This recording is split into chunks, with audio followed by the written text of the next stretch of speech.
that's going on. So it's really great to have you here. I'm sure you all have noticed this by now, but this is a working building.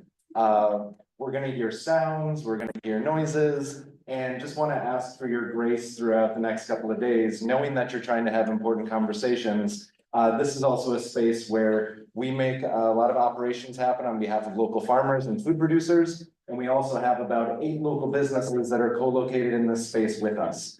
While you're here, it would be really awesome if you could stop in and say hi to those local businesses as well. I know Robin Hollow Flowers in particular is offering a 10% discount to anyone at the conference.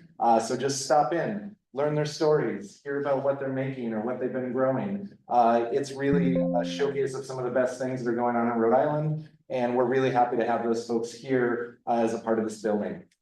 FarmFresh started in 2000. It was really formed around some really key questions. One of those key questions was, why is local food so hard to find in a grocery store or anywhere outside of a farm stand? Some of those other questions are, why is it so hard for us to have equitable access to food as well? Like, why is local food more expensive? What are the impediments that are stopping everyone from enjoying things that are grown locally and fresh? So FarmFresh started with that in mind, and fast forward 20 years, we're standing here in a building that represents a really key piece of infrastructure for the state of Rhode Island. The state of Rhode Island did a food plan in 2018, and we're in the process of finishing up a food plan right now. And it identified areas of need. One of those, and probably similar stories in your communities across the country, and maybe other parts of the world, the infrastructure that powers a local food system really went away when we saw consolidation of power and the globalization of our food system.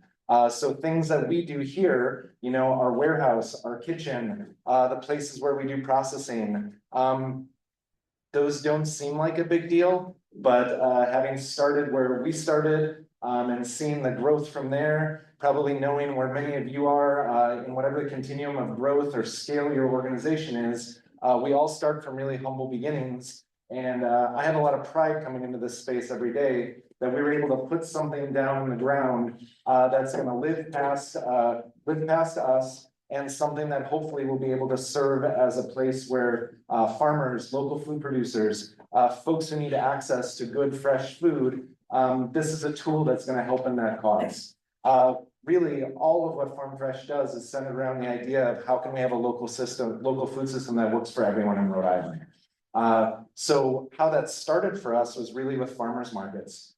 We came out of some student initiatives at Brown University, and those students really took us to a place of getting out into the public and talking to people about local food. In Rhode Island, we're the smallest state in the country. Farmland is the most expensive here, it is the most expensive here. It's $17,000 an acre, which is just really unheard of. It's hard for anyone who's trying to get a foot in the door and start farming to do that here without any sense of privilege or anything that would give them an opportunity to be on that land. So we have great partnerships with the Rhode Island Department of Environment and Management with their Farm Access program. And we work with small farmers across the spectrum to try to ensure that they have market access where they can grow their businesses, where they can take that to the next step and have a dedicated place where their food can go. We often think about this continuum of the highest and best use of what's being grown. I think a lot of you think about that as well. We think about, what are the colleges, institutions, hospitals, wholesale customers that we can help connect those farms to, but then also how do we ensure that nothing is wasted and that everything goes to the highest and best use. We see that across our programmatic work. Often when I get to start talking about FarmFresh, I feel like I'm rattling off a list of names and programs, but really we're one organization and we work across the food system, really supporting all of the different elements of our work in different ways. Market Mobile, which I think some of you will have the opportunity to visit with and maybe take a tour of, is an aggregation and distribution facility. No one knows the definition of a food hub. So I'm not going to stand here and say FarmFresh, as an organization is a food hub. That means something different to everyone in the room. So I think of the different elements of our work. I think of aggregation and distribution at Market Mobile. This is where we connect folks on an online platform that we've built from the ground up and really try to motivate local buyers to connect with local growers, local fishers, and local food businesses. This past year, we had our highest sales total of all time. We sold about $4.2 million on behalf of a network of 120 small growers and food producers. That's really great. That was also superpowered by some of the funding that's been coming in from the federal government for the local food purchase agreement or the local food for schools program. So Marketmobile is one element of our work. It's trucks, it's warehouses, it's technology, but most importantly, it's people that care about the outcomes of helping farmers succeed. Farmers markets, which this building is really built to be a farmers market. If you come here on Saturdays in the winter, we have a market where there's about 65 different businesses that show up here every Saturday, and about 3,000 to 4,000 people from Providence, Rhode Island, and the surrounding states that come here to shop. At that market, and at every other market that we do, we operate a program of nutrition incentives called bonus bucks. This is a one-to-one match for SNAP dollars, and we make that possible at the markets that we manage, but also for all of the markets across the state. So we think about food access at markets in the neighborhoods where our markets are located. But then we also think about workforce development and job training. Our Harvest Kitchen program works with youth who are coming through the juvenile justice system, and we teach culinary skills and really make connections around local food. Think tomatoes into tomato sauce and apples into applesauce or dehydrated apple chips. That's really a critical part of our educational programming, and a critical way that we connect with youth and show some pathways for futures in either food or just anything that they want to do. We have our doors remain open. Kids come back and work with us throughout the lifetime of, as they're doing job searches, and we try to be a good place to help make connections for folks to succeed. Finally, I would just say we really serve as a backbone in the state for our Farm and Sea to School network. The Farm and Sea to School network works with school districts, food service management authorities, all the food service management companies that bring the food into the schools. And what we're trying to do is get fresh local foods from local farmers, fishers, and food producers into those settings. That's a big part of our work. We work in classrooms, we work with teachers, we work with curriculum, across the board, trying to make a difference around local food. One of the things that, I think all of us sitting in the room can probably acknowledge right now is that the last couple of months have been really, really challenging. We've had to face scale backs here and have had to cut some elements of our work. As an organization, about 38% of our funding last year came from federal sources. So I would say the key for us is understanding how do we keep the heart and soul of our work alive while we're being faced with pretty drastic things that are happening around us and funding that we thought was secured going away. With that, I would just say, we have a really talented team and a lot of dedicated individuals who work at Farm Fresh, and the network of folks who we work with around the state and around this region really care about the things that we're doing and the things that all of you folks are doing in your home communities as well. I think this is a moment where we all need to come together in spaces like this. We need to talk about the things that unite us and the way that we can all stand up in the face of some really challenging circumstances. When I think about challenging circumstances, I think about the need that exists in Rhode Island as well. About 40% of Rhode Islanders don't have enough food to eat. That is a staggering number. When you think about 2 in 5 people going to bed hungry in our state, that's something that I have a really hard time accepting and living with.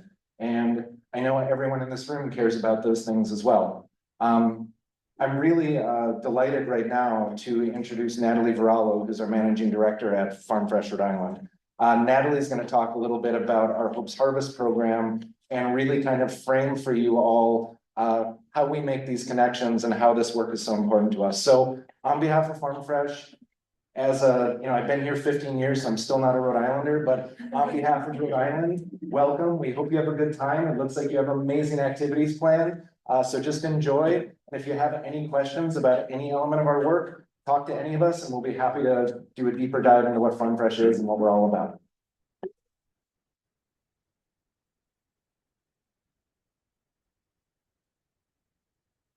Hi, everyone. Thank you, Jesse. It's so wonderful to see so many gleaners from all around the country here in Rhode Island.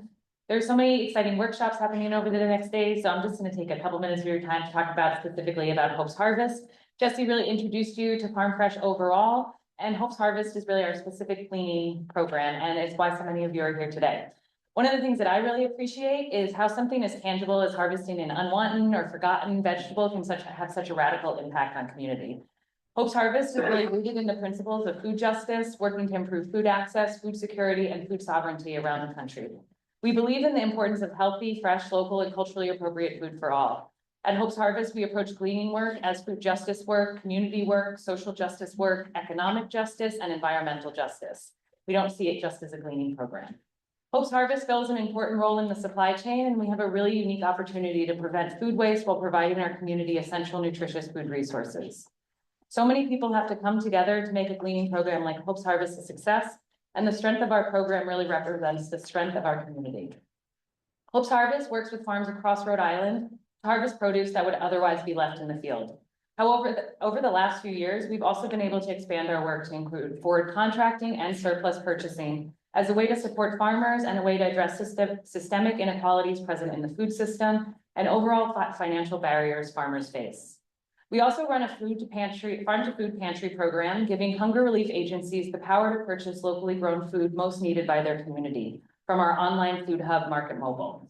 This program brings choice and variety to pantries and helps empower communities to make food purchasing decisions that will be most impactful for their clients. In partnership with our Harvest Kitchen program, we are also able to do a small amount of processing work as well to further prevent waste of food harvested. We hope to be able to expand this work as well. Together, these different programs make up the work overall of Hope's Harvest. I would be remiss if I didn't share the statistical impact of the work that our team of staff and volunteers do in the mud, in the heat, in the rain, and on cold winter days. Since the founding of Hope's Harvest in 2017, 1,329,469 pounds of food have been recovered. This is hundreds of thousands of pounds of food that were turned into nutritious resources for community members in need while eliminating waste. Last year in 2024, we were able to recover 829,000 pounds of food and distribute these resources to 81 hunger relief agencies, pantries, soup kitchens, community programs, and anywhere with a need. On average, 38,000 people across Rhode Island received rescue food from Hope's Harvest at Rhode Island Hunger Relief Agencies last year. In 2024, we worked with 56 farmers and 404 volunteers. We were also able to provide $312,718,000 directly to farmers to support contract growing and surplus purchasing. Thousands of people around the state had access to fresh, healthy, local, and culturally appropriate food thanks to the work of Hope's Harvest and our volunteers. As environmental rights are under attack, as SNAP benefits are at risk, and as our communities feel more pressure and threats, this work is more essential than ever, and supporting one another as we navigate these challenges is crucial. With the loss of federal funding to support programs like ours, as Jesse mentioned, we've had to make changes, and our work in 2025 will look different than previous years. Our contracting work, our surplus purchasing, and even our staff will be smaller than previous years. We've also had farms that we've been working with for many seasons reach out and offer expanded gleaning opportunities. We've had new farms reach out to offer gleaning work on their farms. We've had farms offer to do contract work at lower rates than previous seasons. We've had volunteers stepping up in new ways to support our work. And we've had private donations that have helped to ensure that we can continue doing this work. This work is always important, but these days it's really important to find these bright spots, glimmers of hopes and inspiration, and seeing the response of our community during this time has been really moving. So that's all I wanted to share with you. Thank you for making your way to Rhode Island and learning a little bit about what we do at Farm Fresh. I hope you all have a really wonderful conference, and I'm looking forward to learning with you all over the next few days. Thanks so much for being here.